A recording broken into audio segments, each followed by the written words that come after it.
Very good morning views. నమస్తే, నేను విజయ Chandrika. Even breakfast news కి స్వాగతం. కుడితిలో పడ్డ ఎలక అని మనం వినే ఉంటాం.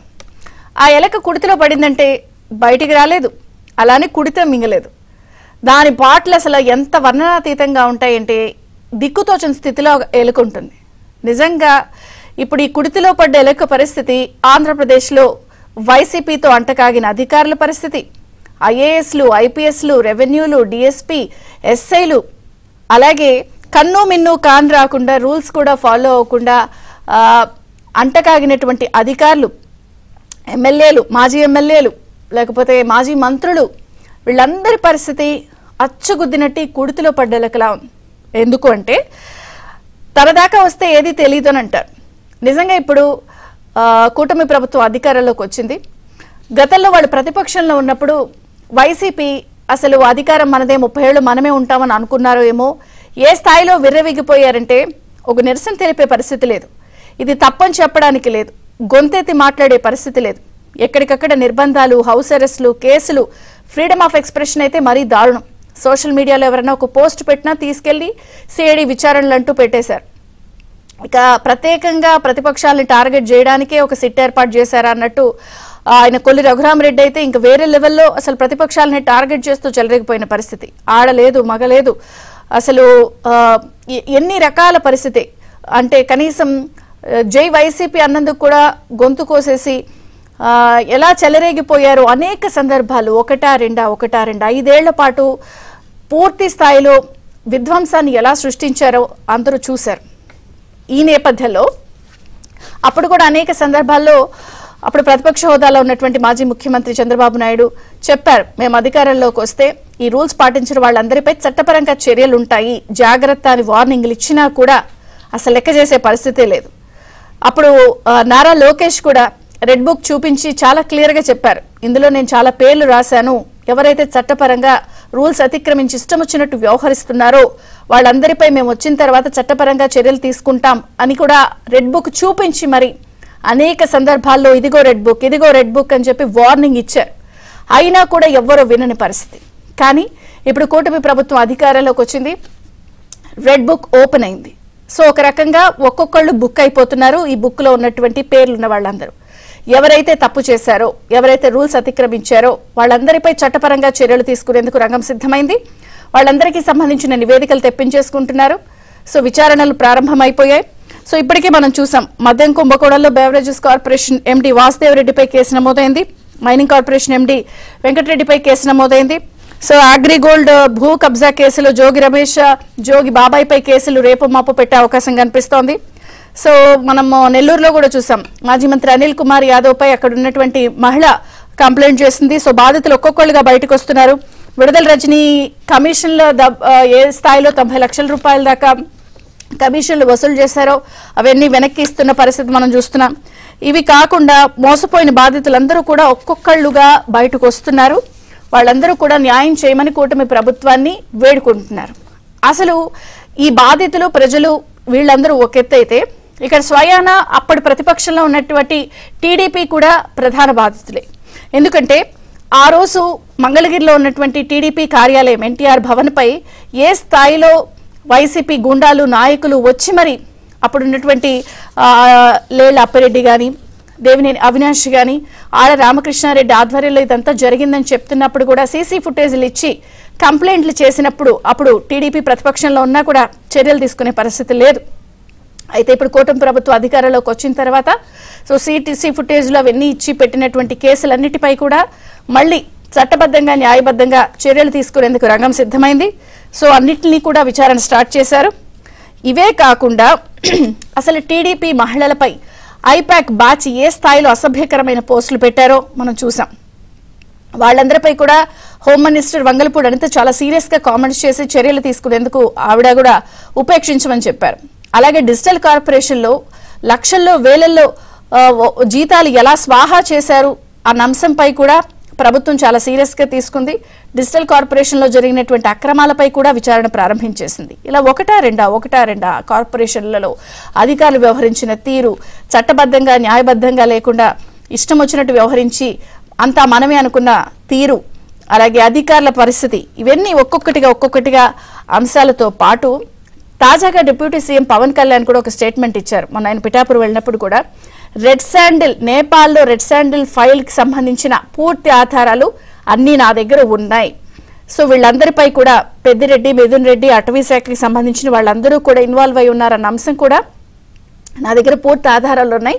వీటన్నిటిపై కూడా మేము విచారణ చేస్తామని చెప్పి డిప్యూటీ సీఎం పవన్ కళ్యాణ్ కూడా రెడ్ బుక్ కి సంబంధించిన అంశాలని సపోర్ట్ చేస్తూ ఆయన మాట్లాడడం, మొత్తంగా చాలా మంది గత కొన్ని రోజుల నుంచి మనం చూసాం, అసలు రెడ్ బుక్ ఉందా, అసలు ఊరికే చెప్పారా, చర్యలు తీసుకుంటారా లేదా అని టీడీపీ క్యాడర్ లేకపోతే కొంతమంది జనాలు సోషల్ మీడియా వేదికగా పోస్టులు పెట్టడం చూసాం. కానీ వాళ్ళందరికీ కేవలం 20 రోజుల్లోనే సమాధానం చెప్తూ ఇన్ని పరిణామాలు జరిగిన నేపథ్యంలో ఇక ఒక్కొక్కరి లెక్క తేల్చడమేనా. మొత్తానికి ఆంధ్రప్రదేశ్ లో సైలెంట్ గా రెడ్ బుక్ తన పని స్టార్ట్ చేసింది. చట్టపరంగా చర్యలు ఉంటాయి అని చెప్పిన అంశాలన్నింటినీ కూడా రకరకాల అంశాల్లో చెలరేగిపోయినటువంటి అధికారుల దగ్గర నుంచి కూడా నాయకుల వరకు కూడా అందరిపై చట్టపరమైన చర్యలకు రంగం సిద్ధమైంది. మొన్న కూడా మనం పెన్షన్ల పంపిణీ అప్పుడు చూసాం, మళ్లీ యాంటీ సోషల్ ఎలిమెంట్స్ అందరినీ ఏరి పారేస్తాను, 1995 నాటి సీఎం ని చూస్తారు అంటూ చంద్రబాబు నాయుడు కూడా చాలా గట్టి వార్నింగ్ ఇచ్చిన సందర్భం. మొత్తానికి ఆయన వార్నింగ్, నారా లోకేష్ ఇచ్చినటువంటి రెడ్ బుక్ అంతా కూడా ఇప్పుడు ఏపీలో హాట్ టాపిక్ గా ఉంది. మొత్తానికి చెలరేగిపోయిన వాళ్ళందరి పాపం పండిందా చర్చిద్దాం. అంతో పాటు జాయిన్ అయ్యారు AP bar council member advocate Muppadi Subbarao గారు, టీడీపీ నుంచి గురుమూర్తి గారు, అనలిస్ట్ కుండబద్దల గౌతమ్, మరి కాసేపట్లో జనసేన కూడా జాయిన్ అవుతుంది మనతో పాటు. గురుమూర్తి గారు, మీతో ప్రారంభిస్తాను నేను, ఎందుకంటే చట్టపరంగానే చర్యలు తీసుకుంటామని చెప్పి ప్రతిపక్షంలో మేము వస్తే చేస్తామని చెప్పినా కూడా ఎవరు ఇన్నే పరిస్థితుల్లో లేరు. ఆ రోజు ఇష్టం వచ్చినట్టు చెలరేగిపోయారు. ఆ రోజు మీరు ఆధారాలు ఇచ్చినా లేదా మీ కార్యాలయాలపై దాడులు జరిగి ఇదిగో సీసీ ఫుటేజ్ పలానా వాళ్ళు చేశానని చెప్పినా విన్న పరిస్థితి లేదు. కానీ ఇప్పుడు మళ్ళీ అన్నీ కూడా 1 by 1 అన్ని రీఓపెన్ అయ్యాయి, అన్ని వెళ్తామని చెప్తున్నారు. ఏం చెప్తారు అంటే ఎన్ని కూడా ఎప్పట్లోగా తేలుద్దామని అవుతుందా?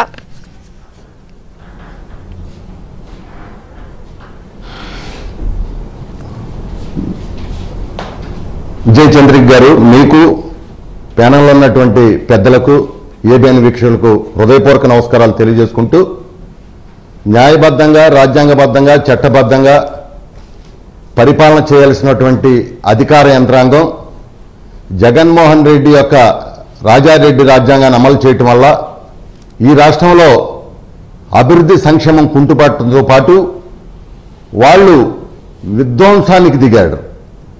అదేవిధంగా అక్రమ కేసులు, హత్యలు, మానభంగాలు ఒకటి దాని తర్వాత ఒకటేంటి 5 సంవత్సరాల్లో ఈ రాష్ట్రంలో చేయనటువంటి పాపం, చేయనటువంటి యదో పనులు వైసీపీ ప్రభుత్వం అధికార యంత్రాంగంతో చేసింది. కానీ ఈ అధికార యంత్రాంగం ఎవరైతే ఉన్నారో వాళ్ళు ఏమనుకున్నారంటే జగన్మోహన్ రెడ్డి ఆయన దైవ సంభూతుడు, ఆయన ఒక 25-30 సంవత్సరాలు ఈ రాష్ట్రాన్ని పరిపాలిస్తాడు కాబట్టి మనం ఏది చేసినా కూడా ఈ రాష్ట్రంలో చెల్లుబాటు అయిద్దని చెప్పి వాళ్ళు ఇష్టం వచ్చినట్టు చేయటం జరిగింది. ఇవాళ మీరు చెప్పారు చట్టం తన పని తను చేసుకుపోతా ఉంటుంది. మాకైతే ఎవరి మీద కక్షలు కార్పణ్యాలు ఉండవు చంద్రబాబు నాయుడు గారికి, ఎందుకంటే ఆయన కావాల్సింది అభివృద్ధి సంక్షేమం. అదే సందర్భంలో మారుతున్న కాలానికి అనుగుణంగా గతంలో మనం మామూలు ఫోన్ వాడితే ఇవాళ టచ్ ఫోన్ వాడుతున్నాం. రాజకీయాల్లో కూడా అంతే, ఇవాళ మారుతున్న కాలానికి అనుగుణంగా ఈ రాష్ట్ర సంపదను దోపిడీ చేసినటువంటి దొంగలు కావచ్చు, సహకరించినటువంటి అధికార యంత్రాంగం కావచ్చు, వాళ్ళందరి మీద కూడా ఖచ్చితంగా చర్యలు ఉండబోతా ఉన్నాయి. ఎందుకంటే ఎవరు బాబు సొమ్ము ఈ రాష్ట్ర ఖజానా, ఎవడబ్బ సొమ్ము ఈ రాష్ట్ర డబ్బు, పేద పడుగు బలహీన వర్గాలు పన్నుల రూపాయన కట్టుతున్నటువంటి డబ్బును వీళ్ళు ఇష్టం వచ్చినట్టు చేయడానికి ఎవరిచ్చారు వీళ్ళకి అధికారం? ఇవాళ అధికార యంత్రాంగం మరి కంచె చేను మేసినట్టుగా మరి రక్షణ చేయాల్సినటువంటి అధికార యంత్రాంగం వాళ్లే ఫీల్డ్లోకి దిగి వాళ్లే వాళ్ళు ఇష్టం వచ్చినట్టు చేస్తే ఎవరు ఈ దిక్కు ఈ రాష్ట్రానికి? అందుకనే జగన్మోహన్ రెడ్డి గారికి 151 ఉంటే 5 తీసి 11 చెప్పారు. ఇవాళ అందుకని ఆయనకు కూడా విరక్తి కలిగి ఆయన ఏదో ఈ రాష్ట్రాన్ని నేను పొడి చేశాను, నేను హిమాలయాలకు వెళ్ళిపోవాలనుకున్నాను. మరి ఆయన హిమాలయాల్లో ఉన్నాడు, ఎక్కడ ఉన్నాడో మాకైతే తెలియదు. కానీ ఆ విధంగా ఆయన కూడా ఎందుకంటే వైరాగ్యంలోకి వెళ్ళిపోయాడు. రేపో మాపో టూలెట్ బోర్డు పెడతాడు వాళ్ళ వైసీపీ కార్యాలయానికి. ఇవాళ ఒక్కటే, మీరు రెడ్ బుక్ గురించి కూడా చెప్పారు. నేను రెడ్ బుక్ గురించి కూడా ఒక 2 నిమిషాలు మీకు చెప్తానమ్మా. రెడ్ బుక్ అనేది ఆనాడు లోకేష్ బాబు గారు 261 రోజులు పాదయాత్ర చేస్తున్నటువంటి సందర్భంలో ఆనాడు రాష్ట్రంలో ఎవరైతే ఉన్నారో బాధితులు, అనేక రూపాలుగా బాధితులు ఉన్నారు. నేను ఒక ఉదాహరణ చెబుతా. ఉపాధి హామీ అనేది ఒక చట్టం కేంద్ర ప్రభుత్వం ఉంది. 2019 వైసీపీ అధికారం వచ్చే నాటికి 1845 కోట్లు కేంద్రం పరిధి 615 కోట్లు రాష్ట్ర మ్యాచింగ్ చేసి 2460 కోట్లు అక్కడ ఉంటే ఆ డబ్బుని గతంలో మరి సీసీ రోడ్లు కానీ డ్రైనేజ్ కానీ సంపత్ తయారీ కేంద్రాలు కానీ అంగన్వాడీ బిల్డింగ్లు కానీ పంచాయతీ బిల్డింగ్లు కడితే డబ్బులు ఇవ్వాల్సిన టైంలో కోడొస్తే ఈ ప్రభుత్వం వచ్చిన తర్వాత 2460 కోట్లని దారి మళ్లిచ్చారు. ఉపాధి హామీ చట్టం ఏం చెప్పిద్దంటే మొదట పనిచేసిన వాళ్ళకి మొదట ఇవ్వండి అని చెబుతుంది. దాన్ని ఈ చట్టాన్ని అమలు చేయాల్సిన బాధ్యత ఎవరిది? ఐఏఎస్ అధికారులది. కానీ ఈ 2460 కోట్లు దారి మళ్లించడం వల్ల మేము దాంట్లో పనిచేసాం, 50 మంది చనిపోయారు. దీనికి బాధ్యత ఎవరు అని మేము అడుగుతున్నాం. ఇదే విషయాన్ని లోకేష్ బాబు గారికి చెప్పారు, ఆయన రెడ్ బుక్ లో రాశారు. అదేవిధంగా కేంద్రం నుంచి వచ్చినటువంటి ఉపాధి హామీ నిధులు 1 సెంటు పట్టా పేరుతో వేల కోట్ల రూపాయలు వైసీపీ మంత్రులు, ఎమ్మెల్యేలు, ఎంపీలు మొత్తం నాయకులందరూ కూడా దోపిడీ చేశారు. ఆ విషయాలు కూడా అందుట్లో చెప్పారు, దాంట్లో ఉండే. దీంతో పాటుగా మీరు ఏదైతే ఇవాళ దాడులు చూసుకున్నట్టయితే ఇవాళ నేను గతంలో కూడా డిబేట్లో మీరు అనేక విషయాల మీద చర్చించిన సందర్భంలో నేను చెప్పా, గతంలో రాజశేఖర రెడ్డి గారి టైంలో ఐఏఎస్లు జైలుకి వెళ్తే ఈసారి ఐపీఎస్లు కూడా వెళ్ళబోతున్నారని నేను ఎన్నో డిబేట్లో చెప్పాను. ఎందుకు చెప్పానంటే ఇవాళ కేంద్ర కార్యాలయం తీసుకోండి, ఏంటండి ఎంత అన్యాయం అండి, పక్కన డీజీపీ ఆఫీస్ పెట్టుకుని కూతవేటి దూరంలో తెలుగుదేశం పార్టీ కార్యాలయం మీద దాడి చేయించింది పోలీసు వాళ్ళు కాదా? దానికి చర్యలు ఉండవా? అదే రెడ్ బుక్ లో ఉంది. ఆ రోజున ఉద్యోగస్తులు కొట్టడమే కాకుండా మా ఆఫీసు మొత్తం కూడా తల్లి లాంటి ఆఫీసుని ధ్వంసం చేశారు. అది ఎంత బాధాకరమైన విషయం. ఆ రోజు డీజీపీ గారికి మరి దాని మీద చర్యలు తీసుకోవాల్సిన బాధ్యత లేదు. ఆ రోజు మేము కూడా ఉన్నాం కార్యాలయంలో. అదేవిధంగా మరి ఏదైతే Telugu Desam party BC, SC, minority వర్గాలకు చెందినటువంటి ఇందాక చెప్పారు తోట చంద్రయ్య, ఏమా ఒక తెలుగుదేశం నాయకుడిగా ఉంటే పేక్ కోసేస్తారు, కోడిని కోసినట్టు నడి రోడ్డు మీద. అదే రెడ్ బుక్ లో ఉంది. ఒక డాక్టర్ సుధాకర్ మాస్క్ అడిగిన పాపానికి మరి పిచ్చోని చేసి చంపేశారు, అదే రెడ్ బుక్ లో ఉంది. అంతేకాదు ఇవాళ సోషల్ మీడియాలో పనిచేసేటువంటి తెలుగుదేశం కార్యకర్తలు, అంతేకాకుండా ఆఖరికి మీ పత్రికా విలేకరులు కానీ అదేవిధంగా మీడియా సోదరుల మీద కానీ ఎన్నో అక్రమ కేసులు పెట్టారు. వాళ్ళందరూ వచ్చి లోకేష్ బాబు గారు నడుస్తూ ఉంటే వాళ్ళ కష్టాలు, వాళ్ళ బాధలు, కన్నీరు ఇవన్నీ కూడా చెప్పుకున్నారు. ఈ రాష్ట్రంలో జగన్మోహన్ రెడ్డి అనేటువంటి ఒక దుర్మార్గమైనటువంటి వ్యక్తి వచ్చిన తర్వాత జరిగినటువంటి అన్యాయాలు, అక్రమాలు ఇన్ని కాదు, ఇవన్నీ కూడా ఈ రెడ్ బుక్ లో ఉండే. కాబట్టి మాకేంటంటే రకరకాలుగా నుంచి మీ ప్రభుత్వం వచ్చిన తర్వాత ఒక అబ్జర్వేషన్ నేను చేసింది ఏమిటి అంటే, మా టీం గానీ మా ఆంధ్రజ్యోతి గానీ ఒక అబ్జర్వేషన్ అయితే మీ ప్రభుత్వం వచ్చిన తర్వాత మాకు కనిపించింది. ఏమని? సో గతంలో నిన్న మొన్న మనం చూసాం, ఒక పోలీస్ ఆఫీసర్ తాగేసి వీడియో ఒకటి బయటికి వస్తే అతని మీద టక్మని వెంటనే చర్యలు తీసుకున్నారు. లేదా ఒక మంత్రి గారి భార్య పోలీసు మీద రుబాబు చేస్తే సీఎం గారు మందలించారు, పద్ధతి మార్చుకోండి అని. ఇదే కాకుండా నిన్న కూడా మనం చూసాం, పవన్ కళ్యాణ్ గారికి సంబంధించి మిస్సింగ్ కేసు అమ్మాయి విషయంలో పోలీస్ డిపార్ట్మెంట్ ఫోన్ చేసి ఆయనకి రిపోర్ట్ చేశారు. సో సార్ మీరు అలా అప్పుడు అన్నారు, ఈ అమ్మాయి మేము వెనక్కి తీసుకొచ్చాము అంటే. ఒకటి వేగంగా మార్పు కనిపిస్తోంది పోలీస్ డిపార్ట్మెంట్లో. గతంలో ఏం చేసేవారు, ఈ వీడియో తీసిన వాళ్ళ మీద కేసులు పెట్టేవారు, ఎవర్రా ఈ వీడియో తీసింది అని వాళ్ళ మీద కేసులు ఉండేవి. లేదా రుబాబు చేస్తున్న వీడియో బయటకు వస్తే ఆ రుబాబు చేసిన దాని వాళ్ళని కాకుండా ఆ వీడియో తీసిన వాళ్ళ మీద కేసులు ఉండేవి. ఇప్పుడు అవి లేవు, పోలీసుల మీద చర్యలు ఉంటున్నాయి. మంత్రి గారు భారీ అయిన వార్నింగ్ ఇస్తున్నారు. పోలీసులు మీరు గతంలో చేసిన ఆరోపణల విషయంలో రికవరీ చేస్తున్నారు. మార్పు కనిపించింది. అయితే నేననేది ఏంటంటే, ఈ రెడ్ బుక్ మీద ఇదన్నీ చేసిన అంశాలన్నీ కూడా వేగంగా ఏదైనా నిర్దిష్టమైన టైం ఉందా? ఇంత టైంలో ఏమైనా ఫినిష్ చేస్తారా? ఇవన్నీ కోర్టుతో ముడిపడిన అంశాలు కదా. విజయచంద్ర గారు మీరు అన్నట్టు ఖచ్చితంగా చట్టబద్ధంగా చట్టం తన పని తను చేసుకుపోతూ ఉంటుంది. ఎందుకంటే మీరు చూశారు, చంద్రబాబు నాయుడు గారు అధికార యంత్రాంగాన్ని ఎప్పుడు కూడా గౌరవిస్తారు, అభిమానిస్తారు, ప్రేమిస్తారు, వాళ్ళతో అన్యోన్యంగా ఉంటారు. కానీ అదే సందర్భంలో అదే అధికార యంత్రాంగం ఈ 5 సంవత్సరాల్లో ఆయన మనసును గాయం చేశారు. లేనిపోయిన కేసులు ఆఖరికి ఆయన మీద కూడా కట్టారు. తెలుగుదేశం పార్టీ కార్యాలయం మీద దాడి కావచ్చు, గన్నవరం తెలుగుదేశం పార్టీ కార్యాలయం మీద దాడి కావచ్చు, ఇవన్నీ కూడా ఆయన చూశాడు. చూసినట్టు సందర్భంలో ఎవరైతే తప్పు చేస్తారో చేసిన వరకు తక్షణమే చర్యలు ఉంటాయి, ఎవరైతే మంచిగా పనిచేస్తారో వాళ్ళని ఎంకరేజ్ చేస్తారు. అదే సందర్భంలో చూడండి, మీరే చెప్పారు, మంత్రి గారు అయినా ఎవరైనా కూడా పొరపాటు చేస్తే వారు మందలిస్తారు.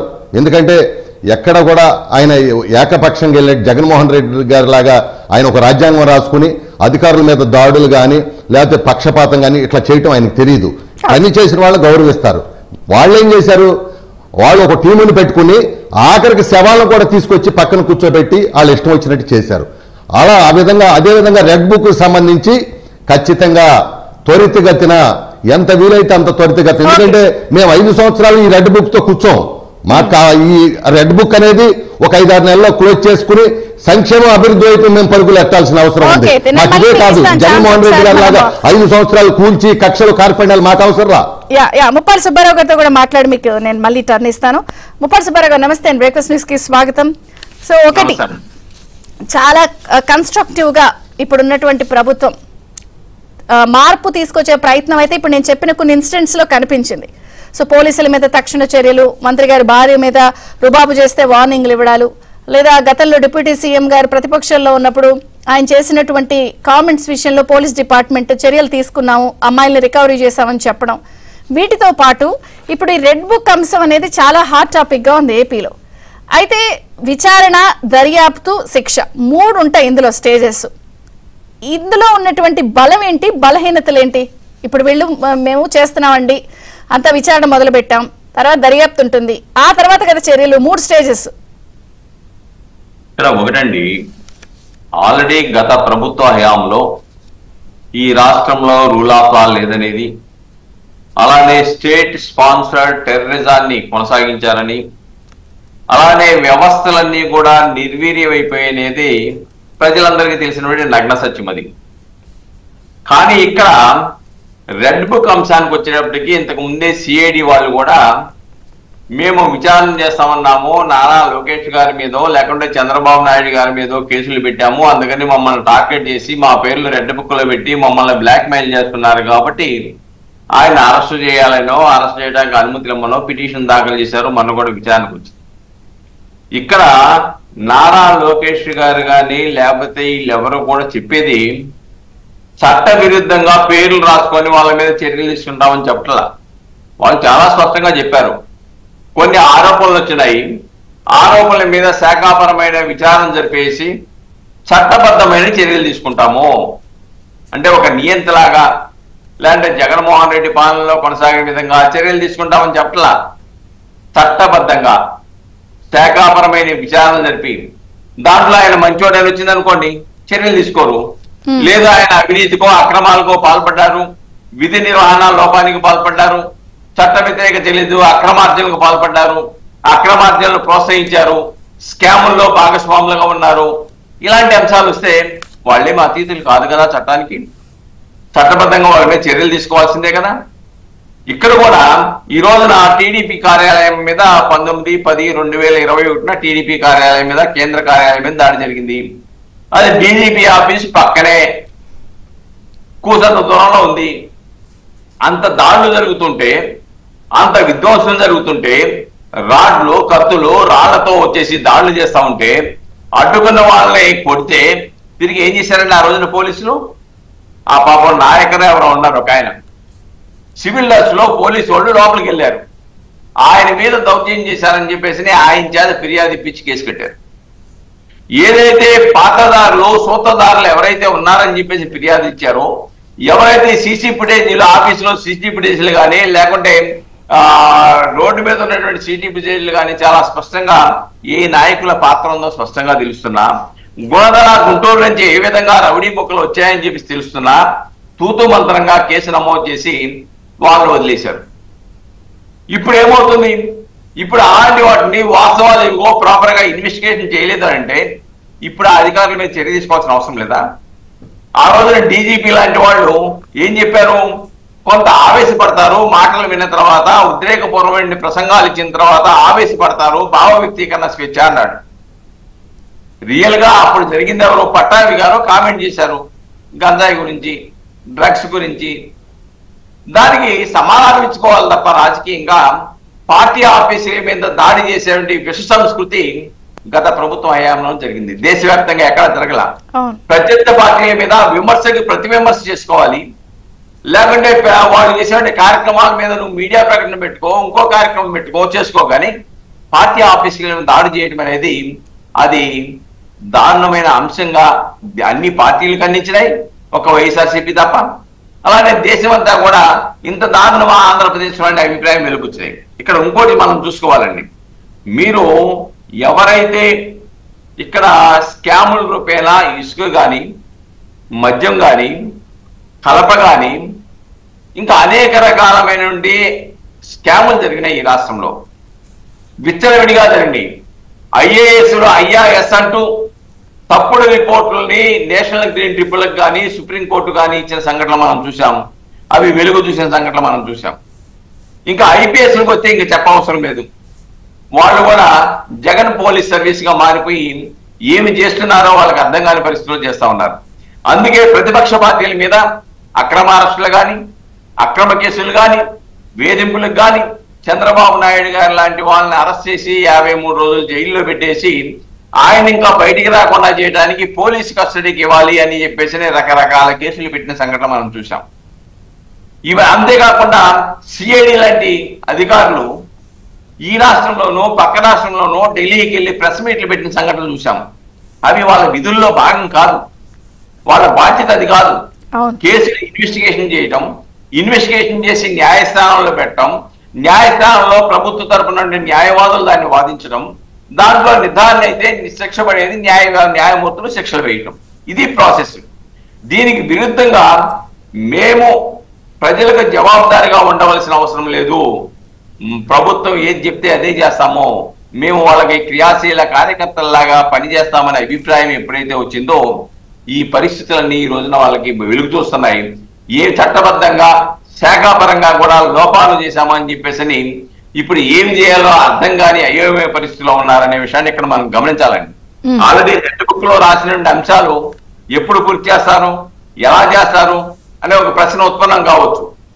కానీ ఏదైనా ఒక కార్యక్రమం అంటే అది చట్టబద్ధంగా శాఖాపరంగా నిర్ణయాలు చేసిన తర్వాత ఈయన్ని శిక్షించండి అని చెప్పేసి చెప్పడానికి ఎవరికి హక్కు లేదు. చట్టం ముందు అందరూ సమానులే, చట్టం తన పని తాను చేసుకుంటూ పోతుంది. తన చట్ట పరిధిలో చేసిన దాంట్లో ఎవరు ముద్దాయిలైనా, ఎవరు దోషులైనా, వాళ్ళు ఐపీఎస్లైనా ఐఏఎస్లైనా శిక్షలు అనుభవించాల్సిందే. అంటే ఇందులో 3 నేను అన్నాను కదా సార్, 3 ఉన్నాయి ఇందులో: విచారణ, దర్యాప్తు, తర్వాత కోర్టు ద్వారా శిక్షింపబడటం. అంటే అవుతుందా త్వరితగతిన ఈ ఇంత ఫిక్స్డ్ టైంలో, లేకపోతే ఏదైనా ఒక ఫాస్ట్ ట్రాక్ కోర్టు ఏర్పాటు చేయడం, వేగంగా దర్యాప్తు చేయడం? ఆల్రెడీ సుప్రీంకోర్టే గతంలోనే ఆదేశాలు ఇచ్చింది. దాని ప్రకారంగా ఆంధ్రప్రదేశ్ లాంటి ప్రాంతాలలో, విజయవాడలో ఎవరైతే ప్రజాప్రతినిధుల మీద కేసులు పెట్టారో ఆ కేసుల్ని సత్వరం పరిష్కరించాలని చెప్పింది. అంతేకాకుండా సుప్రీంకోర్టు మరొక విషయం చెప్పింది, ఎవరైతే ప్రజాప్రతినిధులు ఉన్నారో వాళ్ళ మీద సత్వరం విచారణ జరపాలి అని చెప్పేసి చెప్పింది. కాబట్టి అవసరం అనుకుంటే ఎవరైతే ఇలా ప్రజాప్రతినిధులు కానీ లేకుంటే అధికారులు కానీ ఉన్నారో వీళ్ళకి అవసరం అనుకుంటే రాష్ట్ర భవిష్యత్తు దృష్ట్యా, రాష్ట్ర అభివృద్ధి దృష్ట్యా, అన్ని వ్యవస్థల్ని సక్రమైన దారిలో పెట్టాలనే ఆలోచన ఉన్న దృష్ట్యా ప్రత్యేకమైన కోర్టులు పెట్టి విచారణ జరపచ్చు. విచారణ జరిపి తద్వారా వ్యవస్థల్ని ఒక దారిలో పెట్టడానికి అవకాశం ఉంది. అంటే ఇప్పటి వరకు ఆ వ్యవస్థలు ఛాన్స్ ఉంది, ప్రభుత్వం అనుకుంటే ఈ పాసిబిలిటీ ద్వారా ఫాస్ట్ ట్రాక్ కోర్టు ఏర్పాటు చేస్తే ప్రత్యేకమైన పీపీని నియమించి ప్రత్యేకమైన కోర్టులని హైకోర్టు యొక్క అనుమతితో చెప్పేసి రిక్వెస్ట్ చేసి చేయొచ్చు. అది పెద్ద సమస్య కాదు. ఇక్కడ ఏమిటంటే ఇన్వెస్టిగేషన్ ఏజెన్సీలు నిష్పక్షపాతంగా పనిచేయాలి. ప్రజలు నమ్ముతుంది ఏంటంటే ఈ ప్రభుత్వాన్ని కూడా ఈ నిష్పక్షపాతంగా విచారణ జరుగుద్ది, న్యాయబద్ధంగా విచారణ జరుగుద్ది.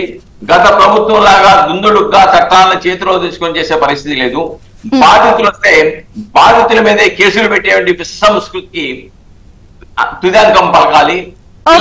ఎందుకంటే ఇందాక మీరు చెప్పారు, ఆల్రెడీ మినిస్టర్ భార్య మందలిస్తే పోలీసు మీద కొంత రుబాబు చేసిన వ్యవహారం సోషల్ మీడియాలో వైరల్ అయింది. తనంతా తప్పుపడితే సీఎం గారు మందలించారు. ఆ మార్పు కనిపించింది. అంతేకాదండి, చంద్రబాబు నాయుడు గారు అధికారంలోకి వచ్చిన తర్వాత ఫస్ట్ గా ఆయన ఏంటంటే, నాకు పరదాల సంస్కృతి వద్దు, ప్రజలను ఇబ్బంది పెడుతూ వాళ్ళని ట్రాఫిక్ జామ్ చేయొద్దు, మేము ప్రజలకి ప్రభువులం కాదు, ప్రజలకు సేవకులం అని చెప్పాడు చాలా స్పష్టంగా.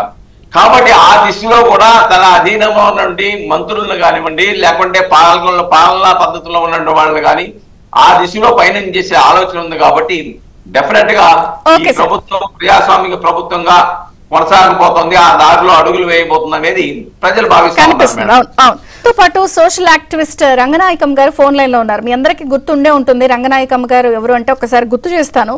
అప్పట్లో వైసీపీ ప్రభుత్వం వచ్చిన కొత్తల్లో ఎల్జీ పాలిమర్స్ ఇన్సిడెంట్ జరిగింది. చాలా మంది గ్యాస్ లీక్ అయి చనిపోతే ఆవిడ చాలా ఆవేదన భరితంతో ఇంతమంది చనిపోయారని పోస్ట్ పెట్టారు. కానీ ప్రభుత్వానికి వ్యతిరేకంగా కాదు, కొన్ని అంశాలు ప్రశ్నించారు.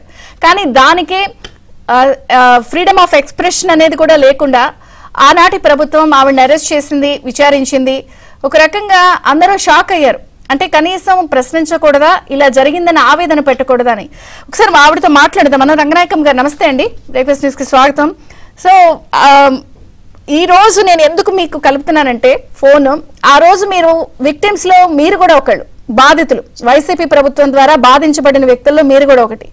ఫ్రీడమ్ ఆఫ్ ఎక్స్ప్రెషన్ అనేది కూడా లేకుండా ఎల్జీ పాలిమర్స్ ఇన్సిడెంట్స్ మీద మీరు ఆ రోజు పోస్ట్ పెడితే మిమ్మల్ని అరెస్ట్ చేసి సిఐడి విచారించింది.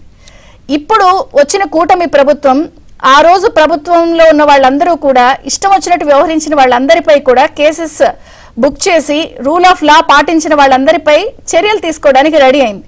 మీకేమనిపిస్తోంది? అమ్మ గుడ్ మార్నింగ్ అమ్మా, అక్కడ ఉన్న పెద్దలందరికీ కూడా నమస్కారం.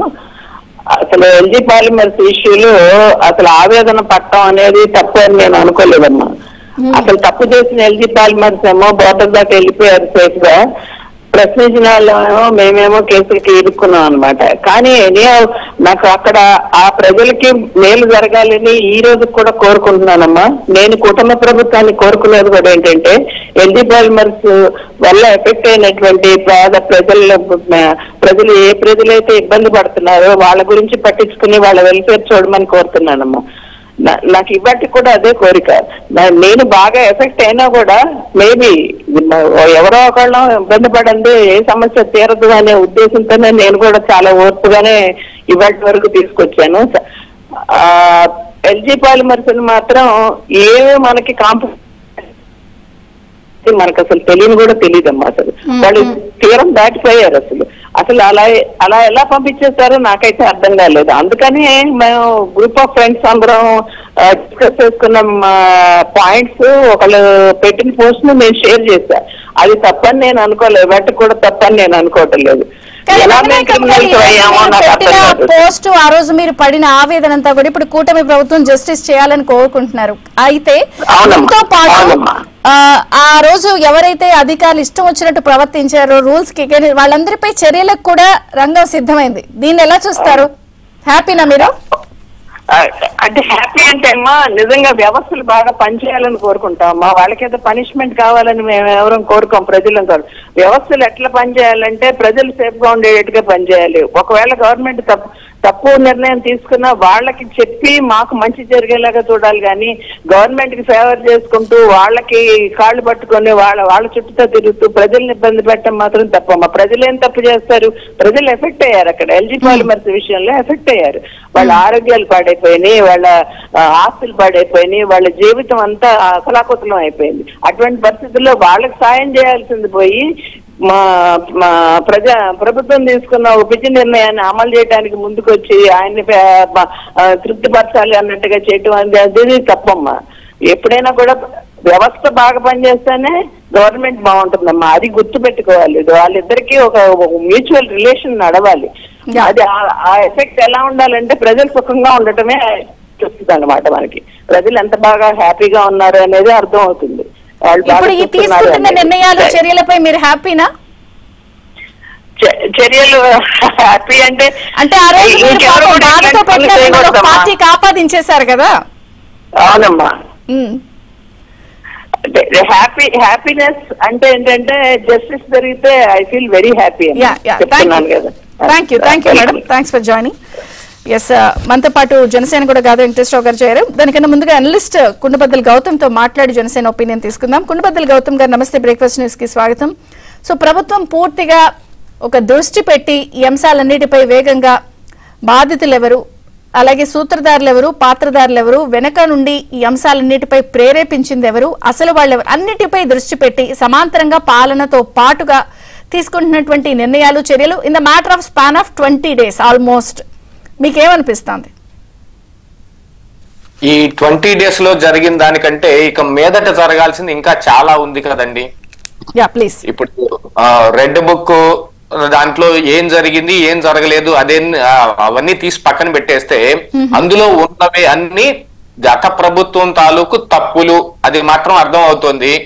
కానీ వాటన్నిటిని చట్టపరంగా దానికి లోబడే మేము చేస్తాము అని అంటే అది పాలకుల యొక్క అవసరం.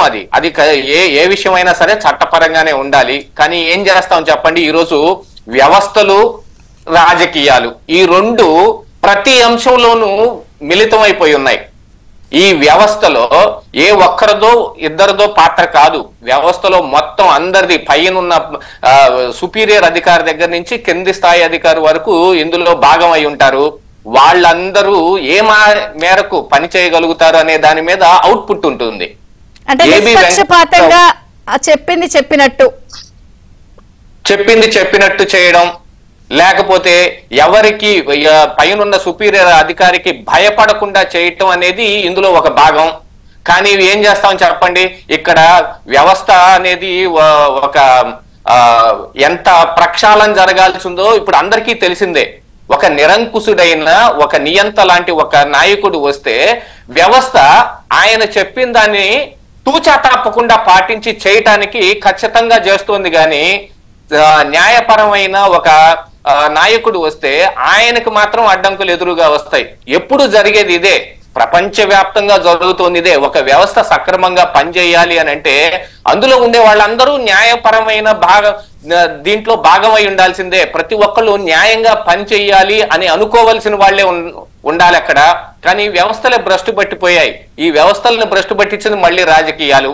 ఈ రాజకీయ నాయకులు వాళ్ళ అవసరం కోసం గానీ, వాళ్ళు తప్పించుకోవడం కోసం గానీ, లేకపోతే వాళ్ళకి ఎదురు పక్షాల మీద ఉన్న కక్షను తీర్చుకోవడం కోసం గానీ చేసే పనుల్లో ఈ వ్యవస్థని భాగం చేస్తూ ఉన్నారు. సిబిఐ కావచ్చు, ఈడీ కావచ్చు, మన సిఐడి కావచ్చు, పోలీసు వ్యవస్థ కావచ్చు, రెవెన్యూ వ్యవస్థ కావచ్చు, అన్ని వ్యవస్థల్లోనూ మొత్తం ప్రక్షాళన జరగాల్సి ఉంది. ఇలాంటి ప్రక్షాళన జరగాల్సిన ఈ కార్యక్రమం ఈ వ్యవస్థతోటి ఇప్పుడు రెడ్ బుక్ ఏ మేరకు సాధ్యం అవుతుంది అనేది చూడాల్సిన అంశం. అందుకే నేను అడిగాను, బలం ఏంటి, బలహీనతలేంటి, సాధ్యాసాధ్యాలేంటి? ఇందులో ఉన్న బలహీనత ఇదే, వ్యవస్థ రాజకీయం. ఇప్పుడు ఒక చిన్న ఉదాహరణ చెప్తాను చూడండి. ఎవరైనా ఇంతకు ముందు గతంలో ఉన్న వాళ్ళ మీద ఒక కేసు వచ్చింది అని అనుకోండి, వాళ్ళు ఏం చేస్తూ ఉన్నారు, అధికారంలో ఎవరున్నారో చూసి వాళ్ళ పంచం చేరుతూ ఉన్నారు. అందుకనే కదా ఇప్పుడు పార్లమెంట్ లో సైతం వాషింగ్ మిషన్ మోడీ అనే ఒక నినాదం కూడా బయటకు రావటం జరిగింది. ఎవరైనా సరే అధికారంలో ఉన్న వాళ్ళకి కొమ్ముగా చేస్తే చాలు, వాళ్ళ పంచం చేరితే చాలు, వాళ్ళ మీద ఉన్న కేసులన్నీ పక్కకు వెళ్ళిపోతాయి అనే అపోహ కూడా ఖచ్చితంగా ఉంది. కేవలం ఇది అపోహ అని చెప్పుకోవడానికి లేదు, ఇందులో నిజాలను కూడా మనం యాక్సెప్ట్ చేయాల్సిన అవసరం ఉంది. కానీ ఇక్కడ ఒక మంచి నాయకుడికి ఎప్పుడు అడ్డం పడేది ఏమిటి, చట్టపరమైన చర్యలు, న్యాయపరంగా వ్యవస్థాపరంగా మన రాజ్యాంగానికి అనుగుణంగా పనిచేయాలి అనుకునే దాంట్లో మళ్ళీ ఈ వ్యవస్థలు మొత్తం వచ్చి అందులో మిళితమై ఉంటాయి. ఈ వ్యవస్థల్లో పైనుంచి కింద దాకా వచ్చే దాంట్లో ఎన్ని జరుగుతాయి, ఏ మేరకు జరుగుతాయి, ఎంత కాలానికి జరుగుతాయి అనేది కూడా తెలుసుకోవాల్సిన అవసరం ఉంది. ఉదాహరణకి జగన్మోహన్ రెడ్డి గారు 10 సంవత్సరాలుగా బెయిల్ మీద ఉన్నారు. ఆయన మీద సిబిఐ గాని ఈడీ గాని పెట్టిన కేసులు ఛార్జ్ షీట్లతో సహా క్విడ్ ప్రో కోని ప్రూవ్ చేసే విధంగా బోల్డ్ అన్ని చూపిస్తే ఈడీ కూడా కొన్ని వేల కోట్ల రూపాయల ఆస్తులు జగన్మోహన్ రెడ్డి దగ్గర ఐడెంటిఫై చేసి వాటన్నిటినీ కూడా వాళ్ళు జప్తు చేస్తే ఏం జరిగిందండి, ఆయన 10 సంవత్సరాలుగా బెయిల్ మీద బయటుండి సీఎం కూడా కాలేదా, అయ్యాడు కదా. ఎంత మేరకు ఇప్పుడు 10 సంవత్సరాలు అంటే ఒక 2 గవర్నమెంట్లు ఫామ్ అయ్యే కాలం, ఆ కాలానికి ఆయన ఇంకా బయట ఉన్నాడు. ఇప్పుడు ఇంకా వేరే ప్రయత్నాలు చేయడానికి వేరే రకమైన ప్రయత్నాల కోసం చూస్తూ ఉన్నాడు. ఈవెన్ ఇప్పుడు ఈ రోజుకి ఆంధ్రప్రదేశ్ రాష్ట్రంలో నడుస్తున్న ఒక స్పెక్యులేషన్ ఏమిటి, వైఎస్ఆర్ కాంగ్రెస్ పార్టీలో గతంలో ఉన్న నాయకులు మొత్తం వాళ్ళు చేసిన దాన్ని మొత్తం కడిగేసుకోవటం కోసం బీజేపీ పంచన చేరబోతూ ఉన్నారు అని రోజు పుకార్లు వస్తూనే ఉన్నాయి. సో ఇలా ఉన్నప్పుడు ఏంటంటే ఈ అమలు తీరుపై రకరకాల అనుమానాలు వస్తాయి. ఒకసారి నేను జనసేనతో కూడా మాట్లాడి మీకు టర్న్ ఇస్తాను. మీరు చెప్పేదైతే కరెక్ట్, వాలిడ్ పాయింట్. ఇందాక మనకి ముప్పాల సుబ్బారావు గారు కూడా అన్నారు నిష్పక్షపాతంగా ఎంతవరకు అనేది కూడా ఇక్కడ మేజర్ పాయింట్ అని. చూడండి అలాగా. అవును, గాదెంకృష్ణ గారు నమస్తే, బ్రేక్ఫాస్ట్ న్యూస్ కి స్వాగతం. So deputy CM Pawan Kalyan garu కూడా అటవీ శాఖలో జరిగినటువంటి నేపాల్ వేదికగా రెడ్ శాండిల్ దాంట్లో కూడా ఉన్నాయి ఆధారాలు నా దగ్గర అన్నారు. అంటే వాళ్ళు రెడ్ బుక్ తో పాటు ప్యారల్ గా మీరు ఇంకొక బుక్ కూడా రెడీ చేసినట్టున్నారు ఆధారాలతో. సో ఏం చెప్తారు అంటే ఇవన్నీ ఎంతవరకు అవుతాయి, చెప్పడం వరకు ఓకే, చేయడం ఎలా? ఓకే అండి, ముందుగా మీకు అలానే ప్యానల్లో ఉన్నటువంటి సభ్యులందరికీ కూడా నమస్కారం. చెప్పడం ఓకే, చేయటం ఏంటి, జనరల్ గా మాట్లాడే సామెత అది. ఇక్కడ మేము కూడా ఇందాక చెప్పినట్లుగా వ్యవస్థలండి, రంగనాయకమ్మ గారు లాంటి వ్యక్తే స్పష్టంగా చెప్పింది మ్యూచువల్ గా వెళ్ళవలసినటువంటి వ్యవస్థలు ఇవి రెండు కూడా. ప్రజాస్వామ్యంలో ఈ రాజకీయ పార్టీ ఎలక్షన్ లో గెలిచిన తర్వాత అధికారం చలాయించడానికి మేము పరిపాలన చేయడానికి వస్తుంది. కానీ అప్పటికే ఒక పర్మనెంట్ ఎగ్జిక్యూటివ్ అనేది ఉంటుంది మనకి సిస్టమ్ లో, మన రాజ్యాంగ సిస్టమ్ లో ఒక పర్మనెంట్ ఎగ్జిక్యూటివ్ ఉంటుంది. అదే ఈ సోకాల్డ్ ఈ కింద ఐఏఎస్లు ఐపీఎస్లు గ్రూప్ 1 ఆఫీసర్లు ఈ సిస్టమ్ అంతా ఉంది కదా, వాళ్ళు పరేవర్ వాళ్ళు రిటైర్మెంట్ అయ్యేదాకా వాళ్ళు పరేవర్ ఆ సిస్టమ్ ఉంటుంది. ఈ 5 సంవత్సరాలకు ఒకసారి మారేటటువంటి ఎగ్జిక్యూటివ్ ఇది పొలిటికల్ పార్టీస్, ఎవరు గెలిస్తే వాళ్ళు వస్తారు. కానీ ఒక సిస్టమ్ వస్తా ఉన్నదాన్ని ఎప్పుడు ఇప్పుడు వచ్చిపోయేటటువంటి ఈ రాజకీయ నాయకులు మాటలు విని నాశనం చేసేస్తే ఎట్లా ఉంటుందన్న దానికి వాళ్ళ ఉదాహరణ ఆంధ్ర రాష్ట్రం. దేశంలో మరి ఎక్కడన్నా బీహార్ అంటే మనకైతే వాస్తవంగా తెలియదు, కానీ ఇంతగా నాశనం చేసేయటం అనేది ఈ ఆంధ్ర రాష్ట్రంలో చూస్తున్నా ప్రత్యక్షంగా. మరి అదృష్టం అనుకోవాలి, దురదృష్టం అనుకోవాలి. అది ఇక్కడ ఒక ఐఏఎస్ ఆఫీసరు ఒక మంత్రి వచ్చి నేను ఇది అనుకున్నానబ్బా ఇది ఈ రకంగా చెయ్యాలంటే అది ప్రజలకు మంచిదైతే ఓకే చెప్పాలి, లేదు ఎందుకంటే విఘ్నుడు కదా, ఐఏఎస్ అంటే మనకు టాప్ మోస్ట్ కదా, ఆయన పెద్ద మేధావి కదా, మనకి ఆయన బాగా చదువుకున్నవాడు అని కదా మనకి పెట్టింది సిస్టమ్ లో పెట్టింది. సో అది మంచిది కాదన్నప్పుడు ఈ మంత్రి గారికి ఆయన చెప్పగలగాలి, లేదు మంత్రి గారు ఇది కరెక్ట్ కాదు, దీనివల్ల వెళ్తే ఇది ఈ రకంగా నష్టం జరుగుతుంది, ఇది కరెక్ట్ కాదు అనే విషయం చెప్పగలగాలి. కానీ ఇక్కడ దౌర్భాగ్యం ఏంటంటే గతంలో మనం వాస్తవంగా మాట్లాడుకుంటే 5 సంవత్సరాలు కాదండి, అంత ముందు నుంచి కూడా అలవాటు అయిపోయింది. వాళ్ళ ఒక 2-3 దశాబ్దాల నుంచి రాష్ట్రంలో ఏంటంటే ఏ పొలిటికల్ పార్టీ గెలిచి అధికారంలోకి వస్తే ఈ సోకాల్డ్ ఐఏఎస్లు కానీ ఐపీఎస్లు కానీ కింద స్థాయి విఆర్ఏల వరకు కూడా అధికారంలో ఉన్నటువంటి పైనుంచి కింద వరకు ఉన్నటువంటి సోటా నాయకుడు ఎవడు చెప్పినా గానీ దానికి చెప్పటం నీకింత నాకింత. ఇక్కడ అల్టిమేట్ గా ఏంటంటే వీళ్ళందరూ కూడా ఈ ప్రభుత్వంలో ఉన్నటువంటి ఈ వ్యవస్థలో ఉన్నటువంటి ఈ ఉద్యోగం చేసేటటువంటి వాళ్ళు అందరూ అంటారా అని మీరు అనొచ్చు, అందరికంటే ఎక్కువే. ఎక్కడో ఒకరో ఇద్దరు ఉన్నారేమో ఒక్కొక్క డిపార్ట్మెంట్ లో, మేబీ ఇంకా లేదంటే ఒక 5-6 ఉంటారు. కానీ ప్రతి ఒక్కరూ కూడా ఇవాళ నాకేంటి ఇవాళ నేను ఎంత తీసుకెళ్లాను, నాకు తెలిసి ఏంటంటే ముందు రోజువారి కూలి చేసుకునే వాడికే రోజు డబ్బులు చూస్తాడు, ప్రభుత్వ ఎంప్లాయీ అనేవాడు నెలకు ఒకసారి డబ్బులు చూస్తాడు. కానీ ఇవాళ దౌర్భాగ్యం ఏంటంటే అసలు రోజువారీ కూలి చేసుకునే వాడికి ఏమో అక్కడికి వెళ్తే వారానికి ఒకసారి కూలిస్తున్నారు, ఇక్కడ నెలకు ఒకసారి డబ్బులు చూడవలసినటువంటి ఉద్యోగస్తుడు మాత్రం రోజు డబ్బులు చూస్తున్నాడు. అంతగా మారిపోయింది వాళ్ళ వ్యవస్థలు, ఆ రకంగా వ్యవస్థలన్నీ నాశనం అయిపోయి అవినీతిమయమైపోయింది.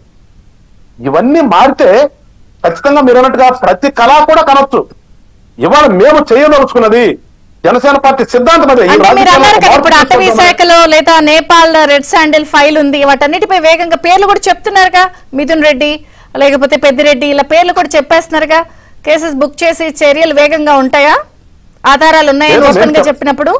పేర్లు మేము చెప్పటం కాదు చంద్రిక గారు, ఆల్రెడీ ఏదైతే రిపోర్ట్ వచ్చిందో ఆ రిపోర్ట్ లో ఉన్న పేర్లు అవి. ఒక లారీ ఒకటి పేరుతో వెళ్తుంది, చంద్రిక గారి పేరుతోనో గాదెంకృష్ణ గారి పేరుతో వెళ్ళాలి కదా, ఒకసారికి వెళ్ళిందంటే అది ఇవాళ ఉన్నాయి. ఆ రికార్డు లో ఉన్న వాటినే మా నాయకుడు చదివాడు చెప్తే మేమేదో వాళ్ళ మీద చెయ్యాలనో కక్షో ఏం మాట్లాడతారు కదా, కక్ష అని అది మాకు ఎలాంటి కోసన లేదు. మేము ప్రజలు నమ్మి మమ్మల్ని గెలిపించారు, బాధ్యత ఇచ్చారు, ఈ 5 సంవత్సరాలు మేము మంచి చేయాలి. ఆ మంచి చేసే క్రమంలో గతంలో ఏదైతే వ్యవస్థను మళ్ళగెత్తున్న ఏ వ్యక్తి కూడా కాదు, వ్యవస్థల్ని నిర్వీర్యం చేసినటువంటి వాళ్ళు ఉన్నారో ఆ ప్రతి వ్యవస్థని కూడా గాడిలో పెట్టవలసిన అవసరం ఉంది మా మీద.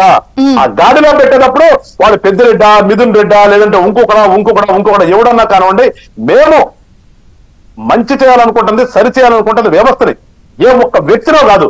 సో ఖచ్చితంగా వ్యవస్థలను ఫస్ట్ నిర్వీర్యం అయిపోయినటువంటి వ్యవస్థలన్నింటినీ కూడా మళ్ళా శుద్ధి చేసి వాటినన్నింటినీ కూడా ఒక గాడిలో పెడితేనే ప్రజలకు మంచి జరుగుతుంది. ఇలాంటి తప్పులు, ఇలాంటి లారీలన్నీ కూడా నేపథ్యంలో పోవు. ఏమైపోయిందండి మన వ్యవస్థలో? ఎన్ని చెక్ పోస్టులు ఉన్నాయి, ఎంతమంది వ్యవస్థలు ఉన్నాయి. అటవీ శాఖ ఒక శాఖ ఉంది, దానికి చెప్పారు పోలీస్ శాఖ ఉంది, దానిపైన ఈ సోకాళ్ళు విజిలెన్స్ వాళ్ళు ఉన్నారు, రకరకాల వ్యవస్థలు చెక్ పోస్టులు ఎందుకు పెట్టారు, ఏమెళ్తుందో చెక్ చేయమని. ఇలాంటి వ్యవస్థలన్నీ దాటుకుని అక్కడ దాకా పోనీ అంటే మరి ఇక్కడ ఉన్నటువంటి అటవీ శాఖ దగ్గర మొదలు పెడితే ఈ శాఖలన్నీ కూడా ఏమైపోయినాయి, ఎటుపోయి ఏం చేస్తున్నారు వీళ్ళంతా? సో వీళ్ళందరినీ కూడా మీ ఉద్యోగం మీరు చేయండి రా బాబు. పవన్ కళ్యాణ్ గారి కోసం, చంద్రబాబు కోసం కాదు మీరు చూడాల్సింది, వాళ్ళ ఫోటోలు తిరగటం కాదు, మీరు వాళ్ళ మెప్పు కాదు, మీ ఉద్యోగ బాధ్యతను మీరు సక్రమంగా నిర్వర్తించండి అని చెప్పే కార్యక్రమం మొదలైంది. ఆ కార్యక్రమం మేము చేస్తున్నాం చెప్తే ఇక్కడ ఎవరో చంద్రశేఖర్ రెడ్డినో, మిథున్ రెడ్డినో, పెద్దిరెడ్డినో, మాకు ఈ రెడ్డిలు కాదండి గొడవ. మా గొడవ అంతా కూడా నాశనం అయిపోయిన వ్యవస్థను బాగు చేయాలి, ఈ రాష్ట్రంలో ఒక మంచి పరిపాలన చేయాలి, ఈ రాష్ట్రంలో ఉన్నటువంటి ప్రతి పౌరుడు కూడా పుట్టినటువంటి పౌరుడికి రాజ్యాంగం ఎన్ని హక్కులు కల్పించిందో ఆ హక్కులన్నీ కూడా సక్రమంగా అతనికి చెందాలి. ఆ హక్కుల ప్రకారం అతను జీవించగలగాలి. అతనుకున్న ప్రతి హక్కును కూడా అతను వినియోగించగలగాలి. ఇందాక మీరు తీసుకొచ్చే రంగనాయకం గారు వాక్ స్వాతంత్రం కూడా లేదా అంటే మాట్లాడితే కోర్టుని పెట్టేస్తారా? అది కాదు కదా.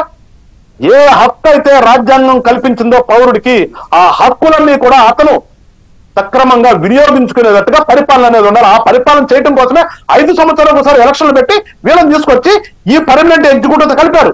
ఈ రెండు కూడా సమన్వయంతో పనిచేయాలి తప్పితే వీడి కింద వీడు బాసు కాదు, వీడి కింద వీడు బాసు కాదు. ఇట్లా ఇక్కడ బాసిజం ఎప్పుడైతే వచ్చిందో, రాజకీయ నాయకులు అంటే ప్రభువులు అని చెప్పి ఎప్పుడైతే వీళ్ళు ఫీల్ అవుతున్నారో, ఇలా ప్రభువులు అయిపోతున్నారు, వీళ్ళ కింద చేసే బట్టలు అయిపోతున్నారు. కానీ ఇక్కడ ఎవరు బట్టలు కాదు, ఎవరు ప్రభువులు కాదు, ఇద్దరు కూడా కలిసి ప్రజల కోసం ఎన్ని కోట్ల ఎంతమందికి అన్ని ఉద్యోగాలు ఉంది, ఇన్ని కోట్లు ఉన్నటువంటి ఈ భూమి మీద ఎంతమంది ఉద్యోగాలు చేస్తున్నారు, ఎంతమంది ఉద్యోగం చేస్తూ ఫెసిలిటీస్ అనిపిస్తున్నారు, రాజభోగాలు అనిపిస్తున్నారు. ఒక్కొక్క ఇంట్లో 2 కార్లు కూడా ప్రభుత్వం కార్లు, వాడికి ఒక కారు, వాడి పిల్లల్ని తీసుకెళ్తే ఒక కార్లు ఉన్నటువంటి వ్యవస్థలు అండి. అంతగా ఫెసిలిటీస్ కల్పిస్తున్నారు. ఎందుకు? అట్లా పెద్ద మేధావి, ఈ మేధావి వల్ల కొన్ని లక్షల మందికి మంచి జరుగుతుందని అట్లా చూపిస్తున్నారు. ఒక్కొక్క ఐఏఎస్ ఆఫీసర్ ఇంట్లో ఎంతమంది ఉంటున్నారు? అట్లా కూడా వంట చేయడానికి కూడా, వీళ్ళ పిల్లల్ని స్కూల్ తీసుకెళ్తానికి కూడా, వీడికి బయట ఎస్కార్ట్ చేయడానికి ఒక కానిస్టేబుల్. ఇన్ని వ్యవస్థలను పెట్టుకున్నటువంటి ఈ సోకాల్డ్ బ్యూరోక్రసీ ఒళ్ళు దగ్గర పట్టుకుని ఒకసారి మైండ్ తో ఆలోచించి అన్నం తింటున్నాం మనం అనే ఆలోచనతో ఉద్యోగం చేస్తే ఇవాళ ఇలాంటి ఉండవు. ఇవాళ ఇలాంటి ఉండవు. ఏ రాజకీయ నాయకుడు కూడా తప్పు చేయడు. రాజకీయ నాయకుడు తప్పు చేస్తాడంటే దానికి ఊతం వస్తుంది వీళ్ళే. సో ఇవన్నీ కూడా సక్రమంగా దారిలో పెట్టే పని ఇవాళ ఈ కూటమిలో ఉన్నటువంటి జనసేన పార్టీ మెయిన్ పాత్ర తీసుకుంటాము. ఖచ్చితంగా వ్యవస్థలన్నింటినీ కూడా సక్రమంగా చేస్తాం. ప్రజల చేత మెప్పు పొందే విధంగా 7 సంవత్సరాల పరిపాలన ఉంటుంది. అంతేగాని మనకు ఎవరి మీద కక్ష కాదు. ఈ రెడ్ బుక్లు, ఎల్లో బుక్లు కాదండి. రెడ్ బుక్ అనేది ఆ రోజున ఆయనకి జరిగినటువంటి అవమానాలకు కానీ, ఆయనకి జరిగినటువంటి చిత్రహింసలకు కానీ లోకేష్ గారు ఆ రోజున రాసుకున్నాడు. ఎస్, మేము అనేది కూడా రోజు వస్తే ఇవన్నీ సరిచేయడం కోసం చెప్తే రెడ్ బుక్ అంటే కక్ష కార్పణ్యాలతో కాదు. రెడ్ బుక్ అనేది ఇప్పుడు ఇవన్నీ కూడా చట్ట ప్రకారమే తీసుకుంటాము అని మీరు పదే పదే మీరందరూ కూటమి సభ్యులు చెప్తున్నా కూడా చాలా లొసుగులు ఉంటాయి చట్టంలో కూడా. 1, 2 ప్రెషర్స్ ఉంటాయి. నిష్పక్షపాతంగా ఎలా చేస్తారు, వీడు మనోడను, వీడు బావను, బామ్మర్దను, ఇట్లా రకరకాలు ఉంటాయి. లేదంటే వాడు మనకి ఎక్కడో ఫ్రెండ్ అవుతాడు. ఇప్పుడు గాదె వెంకటేశ్వర గారు ఉన్నారు, ఐఏఎస్, వాడి పై అధికారి నుంచి ప్రలోభం రావడం, ఇలా నిష్పక్షపాతంగా జరగడం 1, ప్రలోభాలు ప్రెషర్స్ తట్టుకోవడం 1, 2 న్యాయం జరగడం. ఏం చెప్తారు మరి మీరు? నిష్పక్షపాతంగా అవుతుందా? ఇది అయ్యే పని కాదు, లొసుకలు ఉన్నాయంటున్నారు.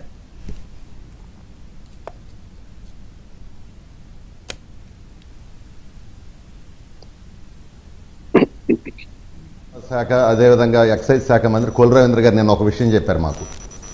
ఇక్కడ పనిచేసినటువంటి ఒక రెవెన్యూ అధికారి పట్టాలని వెళ్ళిపోయినా కూడా పట్టాలను ఆయన పాత డేట్తో సంతకాలు పెట్టి అడ్డదారులు ఇచ్చి బీభత్సం చేశాడు. ఆయన వేరే జిల్లా నుంచి అక్కడ ఒక మంత్రి గారితోనో ఒక శాసనసభ్యుడితోనో ఫోన్ చేస్తూ ఉన్నారు. చెప్పారు, ఇదిగోండి బాబు ఈ డేటా ఇట్లా ఉందంటే ఇవాళ ఎవరూ కూడా ఎవరిని కూడా అంటగాగించి పనిచ్చేయలేదు. ఎవరైతే ఈ రాష్ట్రంలో రాజ్యాంగాన్ని అమలుపరచకుండా, చట్టాన్ని గౌరవించకుండా జగన్మోహన్ రెడ్డి చెప్పినటువంటి యదో పనులు ఏవైతే చేశారో చట్టాన్ని రక్షించకుండా ఏదైతే రాజకీయ నాయకులు దోపిడీ చేస్తామన్నారో ఆ దోపిడీకి సహకరించినటువంటి అధికార యంత్రాంగం కావచ్చు, రాజకీయ నాయకులు కావచ్చు, అదేవిధంగా ఈ రాష్ట్రాల్లో విచ్చలవిడిగా అమ్మాయిల్ని గంజాయి తాగి హత్యాచారాలు చేస్తే కేసులు లేనటువంటి వాళ్ళు ఎంతోమంది ఉంటారు, వాళ్ళు కావచ్చు. అదేవిధంగా ఇవాళ యువత పెడదారి పెడతా ఉంది, గంజాయి కావచ్చు, అదేవిధంగా అక్రమ మద్యం కావచ్చు. ఇవాళ మద్యంలో 55,000 మంది చనిపోయారు, 35 లక్షల మంది కిడ్నీలు, లివర్లు, పక్షవాతం, కంటి చూపు పోయింది. ఇలాంటి ఎవరైతే వీటిలో పాల్గొన్నారో వాళ్ళందరి మీద ఖచ్చితంగా గతంలో చంద్రబాబు నాయుడు గారు కొంత ఉదాసీన వైఖరి అధికారుల విషయంలో ఉన్నారు. కానీ ఈ రోజున ఆయన కూడా ప్రత్యక్షంగా చూశాడు. 5 సంవత్సరాలుగా తెలుగుదేశం పార్టీ కుటుంబాన్ని కాపాడుకోవటం కోసం ఆయన నిద్రలేని రాత్రులు గడిపారు. మేము ప్రత్యక్షంగా చూసాం. మేము కూడా గన్నవరం కేసులో ఉన్నాం.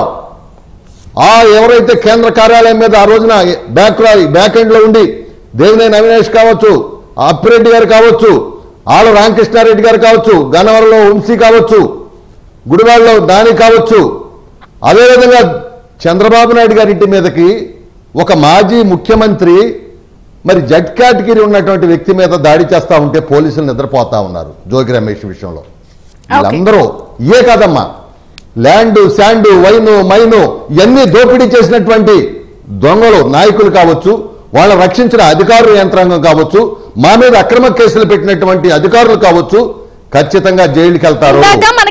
ఎలాంటి అనుమానం లేదు. ఎందుకంటే జగన్ గారి మీద ఏం జరిగింది ముందుకి ఆయన చక్కగా అధికారాన్ని అడ్డం పెట్టుకునో లేకపోతే లొసుగులో చేశారు. ఇప్పుడు ఇవన్నీ కూడా అవ్వవా, అవుతాయా, చాలా కష్టం కదా అని ఆయన అంటున్నారు. ఇది కష్టమైన పనే కదా, సత్వర న్యాయం.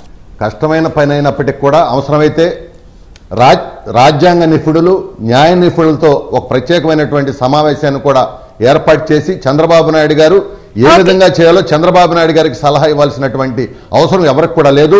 ఆయన ఈ విషయంలో ఎంతో త్వరితగతిన పూర్తి చేయాలి. నేను ఇందాక కూడా ఒక మాట చెప్పాను, ఈ 5 సంవత్సరాలు మాకు ఇది పని కాదు. ఈ 5 సంవత్సరాలు గాడి తప్పిన ఈ రాష్ట్రాన్ని, వ్యవస్థలో పాడైపోయిన ఈ రాష్ట్రాన్ని అభివృద్ధి సంక్షేమాన్ని ముందుకు తీసుకెళ్లాల్సిన ప్రధాన బాధ్యత మా మీద, జనసేన ఈ ఎన్డీఏ కూటమి మీద ఉంది. కాబట్టి ఇది ఒక పార్టీగా దీన్ని తీసుకెళ్తాం తప్పితే త్వరితగతిని తీసుకెళ్తామని కూడా మీకు ఖచ్చితంగా తెలియజేస్తా ఉన్నా. అది మా నాయకుడు చంద్రబాబు నాయుడు గారు చేస్తారు. ముప్పల్ సుబ్బారావు గారు, ఇప్పుడు దర్యాప్తు విచారణలో ఆధారాలు ఉన్న వాటికి సంబంధించి ఓకే, కొన్ని ఇప్పుడు కొడాలి నాని ఉంది, వల్లభనేని వంశీ ఉంది, ఇవి ఆధారాలు కాదు, నోటికి పని చెప్పారు, ప్రవోక్ చేశారు, రెచ్చగొట్టారు, క్రైమ్ కి కారణం అవ్వడానికి వీళ్ళు చేసిన మాటలు ఇవి కూడా ఉన్నాయి. ఎవడొస్తాడు, ఏం చేస్తాడు, ఇట్లా కదా మాట్లాడి చేశారు అదంతా. ఇట్లాంటి వాటికి ఏం చర్యలు ఉండవా? ఓన్లీ ఆధారాలు ఉంటేనే చర్యలా? మ్యూట్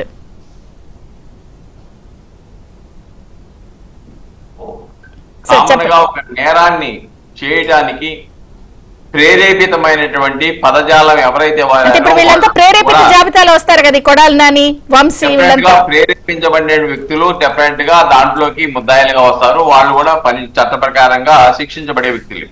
ఇక్కడ తప్పుడు కేసుల విషయంలో కూడా ప్రభుత్వం ఒక చర్యలు తీసుకోవాలి. ఎందుకంటే సరైనటువంటి విచారణాధికారులను పెట్టేసి వాళ్ళ ద్వారా విచారణ జరిపేసి కొన్ని కేసుల్లో అసలు నేరస్తుల్ని ఆనాటి అధికార పార్టీ వాళ్ళని పక్కన పెట్టేయటం, బాధితుల మీద కేసులు కట్టిన సంఘటనలు ఉన్నాయి. నేరాలు ప్రాథమిక సాక్ష్యాధారాలు లేకుండా ప్రతిపక్ష పార్టీ మీద కేసులు నమోదు చేసిన సంఘటనలు ఉన్నాయి.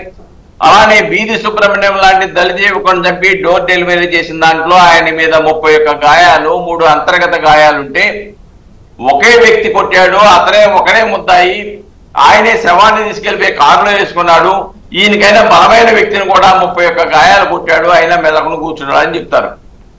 అంటే గూగుల్ టేక్అవుట్, టవర్ లొకేషన్ లాంటి వాటిని కూడా టెక్నికల్ ఎవిడెన్స్ ఉపయోగించి మిగిలిన ముద్దాయిలను పట్టుకోకుండా రక్షించడానికి ప్రయత్నం చేశారు. అటువంటి కేసులను కూడా తిరిగి రీఇన్వెస్టిగేషన్ చేయవలసిన అవసరం ఉంది. అసలు ముద్దాయిల్ని, దోషుల్ని, నిజమైన నేరాలు చేసిన వాళ్ళని ఎవరైతే తప్పించుకున్నారో అలాంటి వాటిల్లో డీజీపీ జోక్యం చేసుకొని, రాష్ట్ర ప్రభుత్వం జోక్యం చేసుకొని రీఇన్వెస్టిగేషన్ చేసి అసలు నేరస్తుల్ని తప్పించుకోకుండా చూడాలి. అమాయకుల మీద పెట్టిన కేసులు ఏవైతే ఉన్నాయో అవి సక్రమంగా విచారణ చేసి, ఆల్రెడీ ఇప్పుడు ఎఫ్ఐఆర్ స్టేజ్ లో ఉన్నాయి కాబట్టి విచారణ జరిపి ఫాల్స్ అని చెప్పేసి రెఫర్ చేసుకోవడానికి అవకాశం ఉంది ఛార్జ్ షీట్ లో, ఓకే, ఫైనల్ రిపోర్ట్ లో. కాబట్టి ఆ దిశలో కూడా అమాయకుల్ని రక్షించాలి, దోషులు తప్పించుకోకుండా కావాల్సిన ఇన్వెస్టిగేషన్ ప్రస్తుతం ఈ రాష్ట్రంలో జరగవలసిన అవసరం ఉంది. ఆ దిశలో జరిగి సహజ న్యాయ వ్యవస్థల్ని, ప్రాథమిక హక్కుల్ని రక్షించుకోవాల్సినటువంటి అవసరం ఈ రాష్ట్రం. గౌతమ్ గారు, అంటే ఇప్పుడు తీసుకునే చర్యలను బట్టే భవిష్యత్తులో ఒక ఫిక్స్డ్ బెంచ్ మార్క్ సెట్ చేసినట్టు అవుతుంది. ఏం చెప్తారు మీరు ఫైనల్ గా? Concluding remarks please. కరెక్టేనండి మీరు అన్నట్టుగా, ఇప్పుడు తీసుకునే చర్యలను బట్టే మరి బెంచ్ మార్క్ ఒకటి డిసైడ్ అవుతుంది, అందులో మాత్రం వాస్తవం ఉంది. కానీ ఎలాంటి చర్యలు తీసుకోవడానికి వీళ్ళకి అవకాశం ఉంది అనే ఒక విషయాన్ని కూడా మనం చూసుకోవాలి. ఈ వ్యవస్థలతోటి, ఈ రాజకీయాలతోటి, ఈ రెండిటితోటి మిళితమై ఉన్న ఒక అంశాలు, వీటిని బట్టే మరి చర్యలు ఎలా ఉంటాయని ఒక చిన్న ఊహ చేసుకోవచ్చు. ఫర్ ఎగ్జాంపుల్, ఇది నేను తెలుగుదేశం పార్టీ అనో వైఎస్ఆర్ కాంగ్రెస్ పార్టీ అనో చెప్పడం లేదు. అప్పుడు వైఎస్ఆర్ కాంగ్రెస్ పార్టీ ప్రభుత్వంలో ఉండగా మంత్రిగా ఉన్న గుమ్మనూరు జయరాం గారి మీద ఇదే నారా లోకేష్ గారు కొన్ని ఆరోపణలు చేశారు ల్యాండ్ గ్రాబింగ్ లో. అలాంటి ఆయన ఇప్పుడు వచ్చి తెలుగుదేశం పార్టీలో జాయిన్ అయిపోయాడు. ఆ తెలుగుదేశం పార్టీలో జాయిన్ అయిపోయిన కారణానికి ఇప్పుడు ఆయన మీద చర్యలు ఉంటాయా అనేది ఒక ప్రశ్న. ఇలాంటివి బోలెడన్ని మ్యానిపులేషన్స్ కళ్ళ ఎదురుగా కనిపిస్తా ఉన్నాయి. వ్యవస్థలో ప్రతి ఒక్కళ్ళు న్యాయంగా పని చేస్తే అవ్వాల్సిన పనిని మనం బలవంతాన చేయించడం కుదిరే పని కాదు. దీంట్లో మనకు కూడా కొన్ని మ్యానిపులేషన్స్ ఉంటాయి. ఎందుకంటే ఈ పార్టీలు ప్రభుత్వంలోకి ఎవరొచ్చినా పార్టీ ద్వారానే వస్తారు. ఈ పార్టీలలో చాలా మంది అవినీతి పరులు ఉంటారు. అవినీతి లేని పార్టీ కప్పుదాట్లు. ఓకే, గాట్ ఇట్, మీ పాయింట్. సో కూటమి ప్రభుత్వం ఆన్సర్ చేయాల్సిందే. గాదే వెంకటేశ్వర గారు మీరు చెప్పండి, అండ్ గురుమూర్తి గారు మీరు ఆన్సర్ చేయాలి లాస్ట్ లో. ఇది గాదే వెంకటేశ్వర గారు చెప్పండి. ఖచ్చితంగా అండి. ఇప్పుడు నేను ఇందాక మాట్లాడింది కూడా అదే. కారణం ఏంటంటే అవినీతి. ఫస్ట్ ఆఫ్ ఆల్ అంటే ఒక వ్యక్తిని కాదు, ఇట్లాంటివి ఉంటాయనేది ఒక ఎగ్జాంపుల్ చెప్పినప్పుడు మనది కూడా మనం నిరూపించుకోవాలి కదా అనేది వారు ప్రశ్నిస్తున్నారు. ఖచ్చితంగా ఈ అవినీతి లేకుండా చేయటమే ఈ కూటమి ప్రభుత్వం ఉండడం ముఖ్య ఉద్దేశం. అవినీతి లేకుండా చేస్తే అన్ని వ్యవస్థలు సక్రమం అయిపోతాయండి. అన్నిటికీ ఊటా మాట్లాడినట్టుగా అన్నిటికీ ఊటా మాట్లాడి అంటే అన్నిటికీ కారణం అవినీతే. తొందరగా రేపు పొద్దున కలిసి నేను పెద్ద కోటీశ్వరుడు అయిపోవాలి.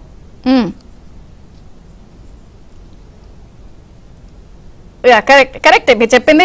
గురుమూర్తి గారు ప్లీజ్ ఆన్సర్. గతంలో మీరు చేశారు కదా కొన్ని, ఇప్పుడు అవన్నీ సెట్ చేస్తారా? ఖచ్చితంగానమ్మా.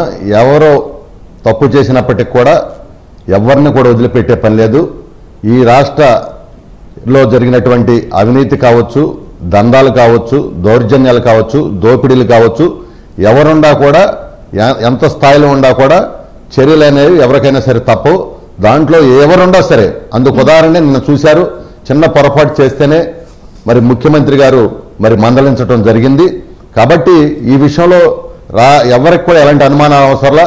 ఖచ్చితంగా చంద్రబాబు నాయుడు గారు వీటన్నిటి మీద ఒక పక్కన చర్యలు తీసుకుంటేనే మరి ఆ పక్క అభివృద్ధి సంక్షేమాన్ని ముందుకు తీసుకెళ్తారని చెప్పే దాంట్లో ఎలాంటి సంకోచం లేదు, ఎలాంటి ఆలోచన లేదు. ఖచ్చితంగా ఇవన్నీ కూడా చట్టం